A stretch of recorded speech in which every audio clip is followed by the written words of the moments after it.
সময়টা সকাল আনুমানিক 10:30। ক্যাফেতে কফি খাচ্ছিলেন বেশ কয়েকজন।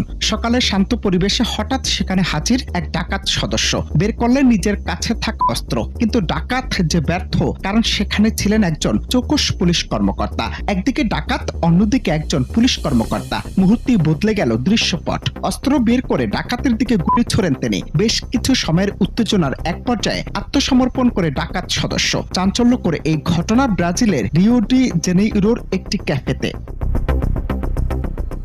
সেখানে হলুদ টুপি পরা এক ব্যক্তি, যিনি মূলত একজন ব্রাজিল সিভিল পুলিশের কর্মকর্তা, ছুটি কাটাতে এসেছিলেন প্রিয়জনকে সঙ্গে নিয়ে। সিসিটিভি ফুটেজে দেখা যায় ডাকাতের প্রবেশ ও অস্ত্রের ঝলকানি দেখে তিনি অবিশ্বাস্য রকম ঠান্ডা মাথায় পরিস্থিতি পর্যবেক্ষণ করছেন। ডাকাত যখন ক্যাশ কাউন্টারের দিকে এগোতে শুরু করে, তখন তিনি গোপনে কোমরে থাকা অস্ত্র পরীক্ষা করেন। তার টেবিলে বসা স্ত্রী ও স্বামীর উদ্দেশ্য বুঝতে পারেন।